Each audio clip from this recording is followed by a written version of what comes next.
Welcome back, or welcome if you're just joining us. It's The World This Week in partnership with the Daily Beast. Foreign editor Christopher Dickey is with us. So is James Macaulay, Paris correspondent for The Washington Post.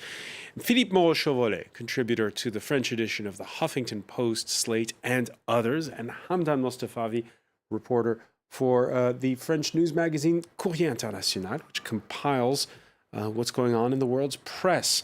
We were talking about Matteo Renzi, the Prime Minister of Italy, speaking out on welcoming refugees and migrants in part one of our discussion, his political fate, and that more broadly of the center-left, tied to a December 4th referendum to most notably downsize the Italian Senate. Speaking of that, the center-left's fate, patience paying off for the right in Spain. The outgoing prime minister, after 2 elections and more than 300 days of gridlock, Mariano Rajoy, tipped to form a minority government on Saturday. They'll be on thin ice. It's a minority government, but at least he's kept his job. The opposition socialists in disarray. Their leader, Pedro Sanchez, the first victim before the decision to abstain in that vote.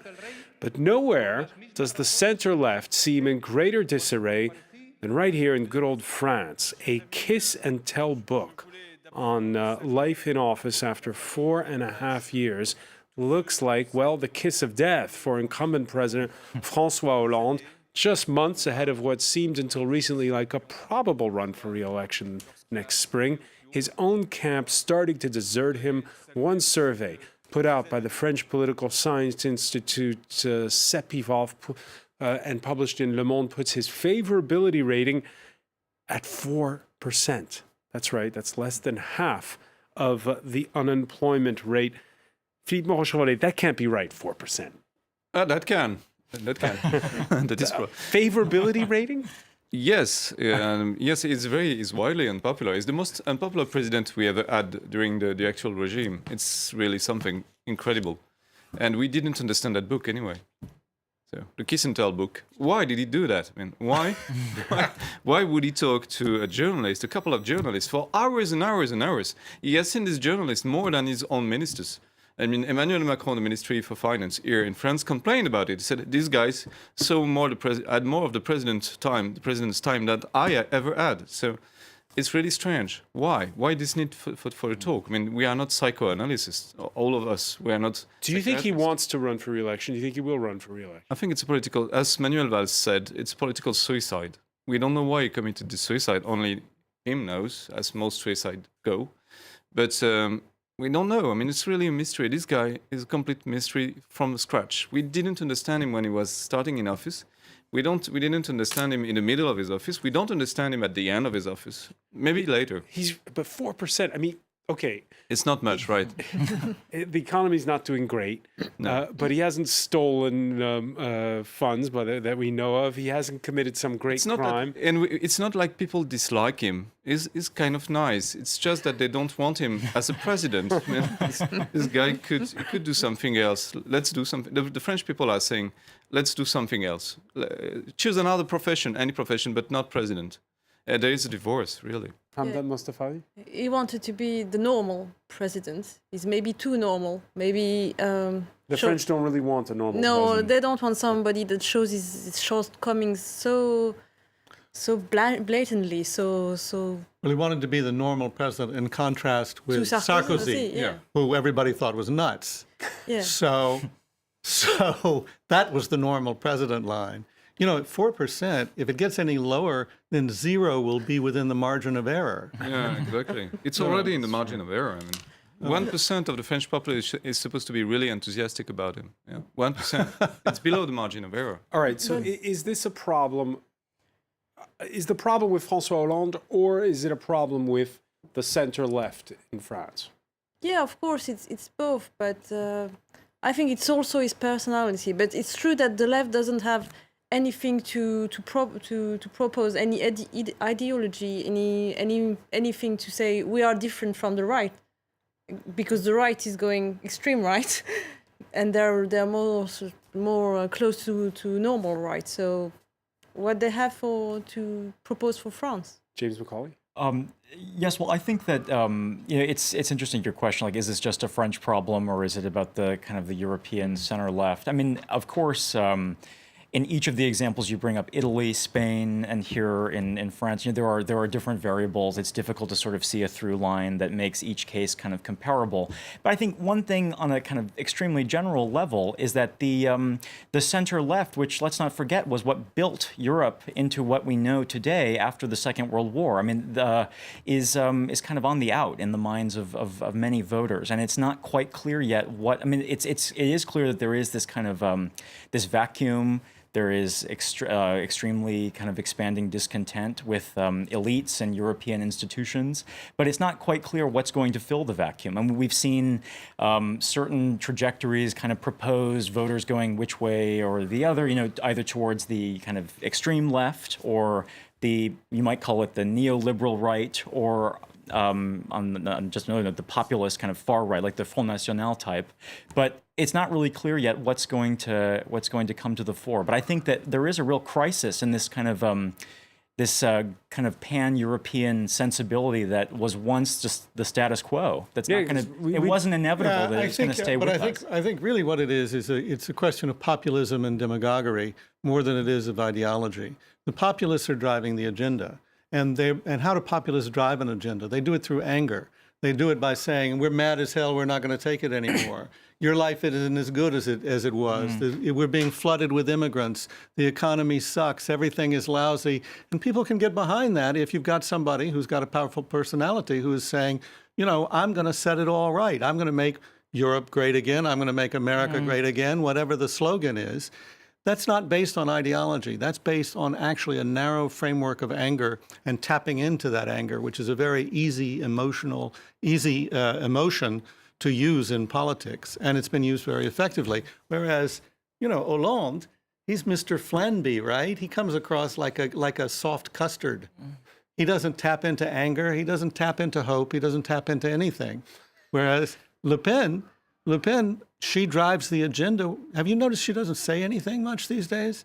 She's just driving the agenda because she set the tone for anger, and that's where everybody has gone, including the socialists, the socialist prime minister. Exactly, and in many ways, she doesn't have to say anything at all because the center-right politicians will say it for her. They have adopted time and time again the rhetoric of this party that was once the fringe, but now kind of quietly has become closer to the mainstream. And I would say that there is one thing you say, but there is we also have many intellectuals on the far right, and they have been producing ideology every day. I mean, on the air, on our main radio stations, on TV, in libraries. And they're really, they have set the tone of this campaign. I mean, that's true, the emotional factor is there. But what I don't understand personally is the disappearance of leftist intellectuals. We don't have any popular intellectual on the left anymore, and that's really surprising. Only on the far right. And it's an intellectual battle too, and they won it in a way. We're going to look at the center left, a little bit to the north, in one region of Belgium that's had the whole continent holding its breath over the signing of a free trade deal with Canada. Now, after scuppering a signing that was scheduled for this week, French-speaking Wallonia says it's gotten the last-minute concessions it wanted and has voted to sign on to the CETA agreement.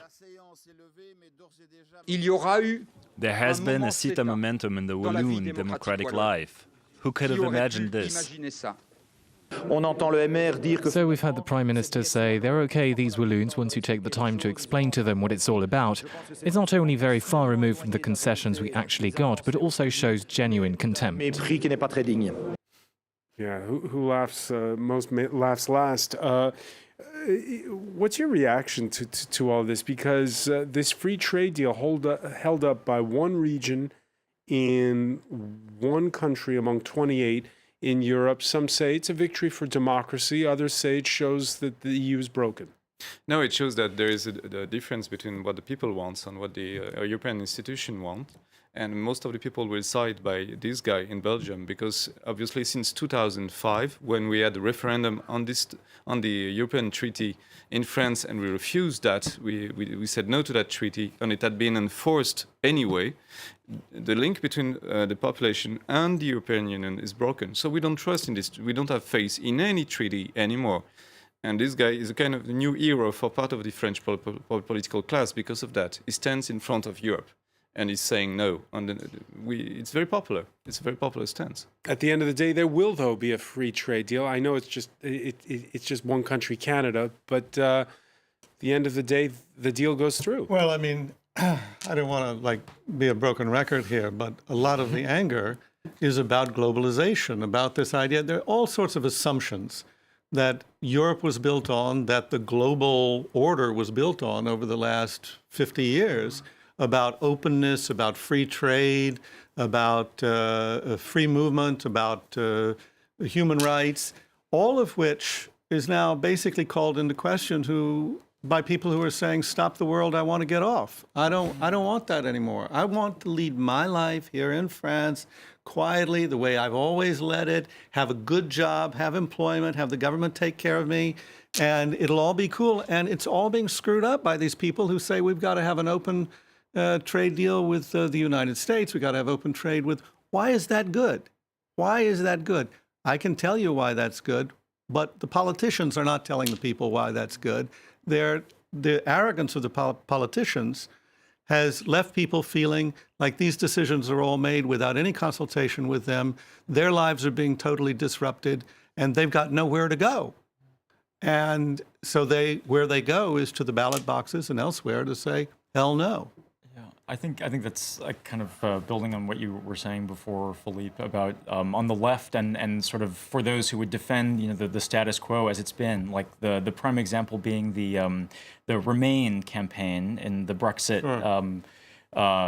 vote. Like there wasn't. And to some extent, you see it with Hillary Clinton campaigning against Donald Trump. I mean, to a large extent. Yeah, well, but the idea is just to say that the alternative is unacceptable, that he's unqualified to be president, that it's stupid to leave the European Union, but never to make a positive argument for why we must remain in the European Union, what that was really about, or in the case of the American election, anything really beyond why Donald Trump is unfit to be president. We rarely hear kind of anything in that vein, any real defense of the, you could call it the leftist cause, the democratic platform, any number of things, but we just don't hear much about that. There is this sort of It's like they don't have any beliefs anymore. Yeah, it's just that, of course, we must accept this because it has been this way, and so it must remain. All right, we're going to turn our attention now to Iraq and the announcement by the U.S. that there's a pause in the advance to consolidate gains around Mosul. It's a long and treacherous slog retaking Iraq's second city from ISIS, as evidenced by the uncovering of tunnels dug by militants. There's also stage managing a team of rivals who have to work together on the battlefield, the Kurds from the north and east, local Sunni and Turkmen fighters, and pro-Baghdad forces from the south. But now we're getting word that the U.S. and U.K. defense ministers announcing that the assault to take back ISIS's Syrian capital, Raqqa, is just weeks away. Well, enter the president of Turkey, who's been fighting ISIS while bombing U.S.-backed, that's right, U.S.-backed Syrian Kurdish forces. For Recep Tayyip Erdogan, they are too close to Turkey's PKK insurgents. Once Al-Bab is retaken, we will move towards Raqqa. Last night, I had a long conversation with President Obama. I shared our plans with him, and I told him this: we don't need terrorist organizations like the PYD, YPG, or the PKK. They're two sides of the same coin. So I offered to help remove the IS group out of Raqqa. Of course, Hamdan Mustafavi, he doesn't say what Barack Obama answered him during that phone conversation. Yeah, of course. And I think he says there are two sides of the same coin, but that same coin was the only one standing in front of the Islamic State and Daesh when the rest of the world was just watching Kurdish Yazidis getting killed. So I think at some point America has to be clear about what they're going to do, and that we can see now in Mosul too. You couldn't do that without the Kurds. You can't just call the Kurds when you need them and then say, oh, sorry, you can go back to your, oh no, it's not a country, your little makeshift state. So they have to decide now, the Americans, and that will be the greatest thing the next American president has to do. Do I stand by Turkey or do I stand by the Kurds? Do I try to find a peaceful solution for Iraq that respects every different communities, or do I still wait to see where the wind is going to make my choice? So that's the main issue for me. Do you agree, Christopher Dickey, that so far the Obama administration's sitting the fence or trying to manage both, and at one point there's going to have to be a reckoning, either it's the Turks or the Kurds? Well, I think it's in a difficult position, the Obama administration, because there's really nobody you can trust there. The Kurds have their own priorities. Yes, they were fighting ISIS, but at another point they were making deals with the Assad regime, because the Assad regime was letting them carve out Rojava, their area in Syria. Then we have the Turks, who are supposedly our allies. Theoretically, you want the second biggest army in NATO to get involved in this. You know, if they're going to roll against Raqqa with that, well, God bless. And I don't think the YPG would be preferable to that. The Kurds would be preferable to that. But you can't trust Erdogan, because it's clear that he's made a deal with the Russians. The Russians want to be able to have a free hand in Aleppo, which is exactly the way they're acting, exactly what they're doing. And he wants a free hand in northern Syria to take out the YPG. Does that sound complicated? Yeah, hell yeah, it's complicated. And it's a mess. But the Obama administration is trying to deal with that in a context in which it doesn't want to just say what a lot of Americans think sort of vaguely they would like to see, which is, let's just put an end to this. Let's just go send in the American troops and be done with it. Well, I think enough Americans remember Afghanistan and Iraq to know we're not very good at doing that at the end of the day. So the Obama administration is trying to sit on the fence and trying to work with the Kurds and hoping that it can have a situation where the YPG helps to retake Raqqa. But my information from the field is that the YPG doesn't have the slightest interest in retaking Raqqa. But anyway, the Turks don't want the Kurds in Raqqa. No, all the YPG is going to do is try and consolidate, if they cooperate, is try and consolidate some of the front around Raqqa. Who actually goes into Raqqa, we still don't have any idea. All right, so it could be more than a few weeks. We're talking about this being on the watch of the next U.S. president. 11 days to go till an election like, well, no other ever seen. It's all over, though. Forget the polls, forget early voting data from 37 U.S. states, Dateline Lima, Peru, and a gathering of renowned Peruvian shamans. There will be some big changes in government and improvements with regards to economics. People will be better off. I see that the incoming leader will be a woman. A woman will be president.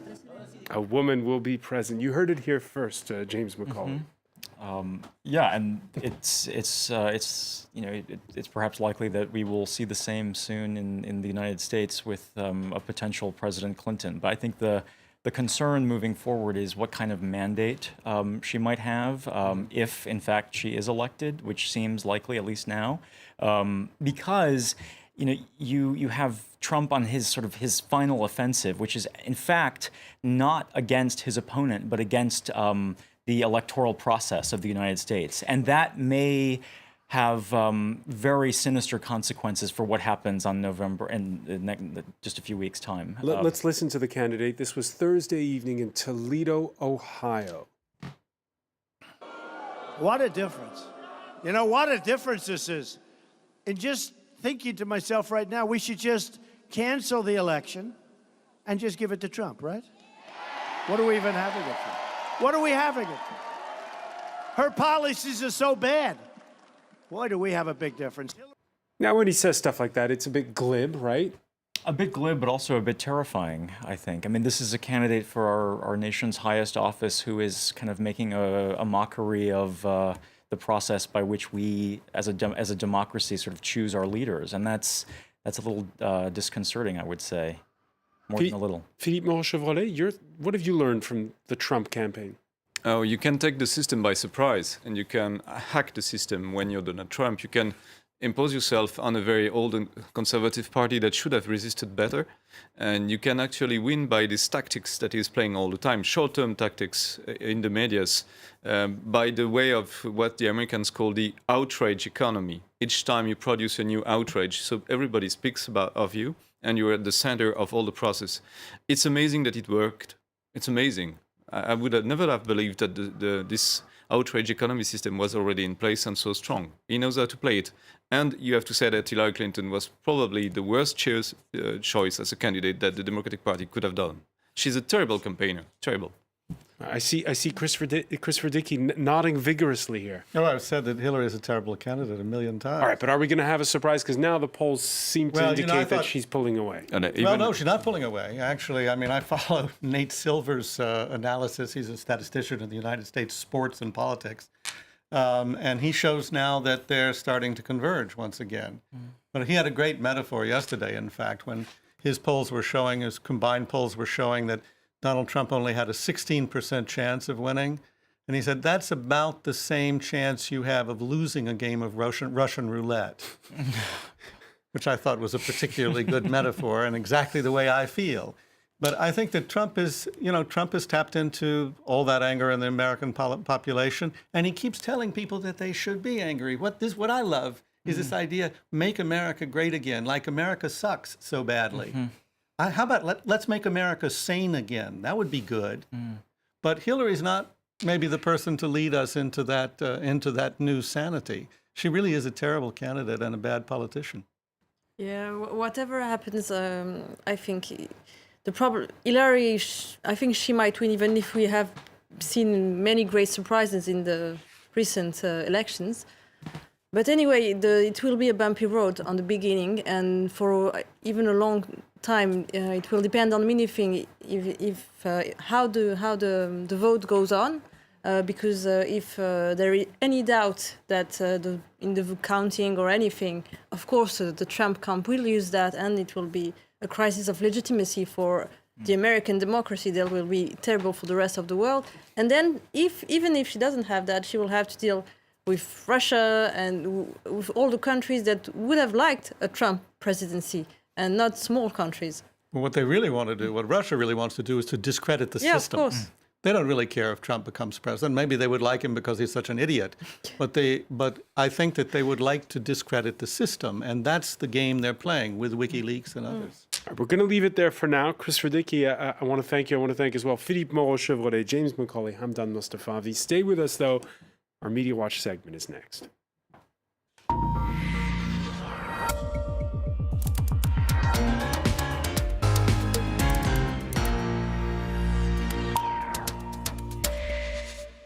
And we say hello to Shona Bhattacharya. Hi, Francois. Hi, everyone. We're talking about the U.S. elections here. We are. The never-ending story, huh? No? It'll end. It'll end. 11 days from now. Well, we have a new slogan, a hashtag that's going around about the campaign. It's hashtag draft our daughters. And it's not actually a new hashtag, even though it is the second most popular one today on Twitter, but it has taken on a life of its own. Twitter users are copying the campaign logo, and they're making these fake web adverts with them to support women being drafted. And a large majority of those tweets are coming from Trump supporters who are heavy on the irony. We have this one, for example, who says, Hillary wants to go to war with Putin. Let's draft our daughters and draft our wives to die in Russia. The photo says, I'm a proud liberal. I'm a proud feminist. I'm a proud hero's husband. Draft my wife. You see that Hillary slogan down there on the bottom left that has been used improperly, I should say. This one is another one. Wow, a jobs program for men and women. Anyone interested? And she's talking about World War III. Now, of course, there are some Clinton supporters who are also using these same memes. Yes, let's do this. This one talks about, let's see what Trump is going to say about a woman deleting 33 Russians. Of course, that is a play on the 33,000 emails. But actually, so it's true that Hillary Clinton voted in favor of a bill that would require women to sign up for the draft when they turned 18. And now that bill passed in the Senate in June, and in a rare demonstration, in fact, of bipartisanship. And even though Barack Obama is likely to veto the bill, not because of this provision, but because of others, the bill is still called the National Defense Authorization Act. Now, that was in June. Why are we seeing this now? It's because Donald Trump on Tuesday said that Clinton's plan for Syria, which includes a no-fly zone and safe zones on the ground for civilians, that those measures would lead to World War III. Trump says that those measures would provoke Russia having the nuclear bomb, and many of these tweeting, I've forgotten to show you all these articles that say exactly what I'm talking about. Here she is thinking, this is the June article about when, oops, what is that? Talking about why she's supporting women in the draft. Donald Trump on Tuesday talking about World War III. That's because of Hillary Clinton's policies. And many of these people that we're seeing on talking about draft our daughters are actually responding to Trump's claim that Hillary is in fact a warmonger, as demonstrated by her support for the Iraq War and for, as well as her position on Syria today. So tapping into isolationist sentiment there. Yeah, and saying, well, the first woman president will send in the daughters as well, and I mean, this is all to also, it's a misogynist, right? It's saying that, well, this is what the first woman president would do. Well, congratulations. She's gonna send our daughters into the front lines. Philippe Monchon, we're going to have a presidential election here in France in the spring. Taking old stories from a few months back and even a few years them. back, yes, it's something we could do. The way social media works now compared to 5 years ago, are we going to see the same thing in France we're seeing in the United States? Yeah, most probably, yes. Especially if Juppé is candidate. Juppé has a lot of issues added a lot of issues in the past that could resurface, and I think it will be used against him by the far right and by the Front National. We will going to see a very ugly campaign because the Front National has the unique opportunity to be in a lead in a general election, in a presidential election, and he wants to make a case out of it. So it will be a dirty campaign by all means. And it'll play out on social media. I want to thank you, Shona Bhattacharya. Thank our panel once again. Thank you for joining us here in The World This Week.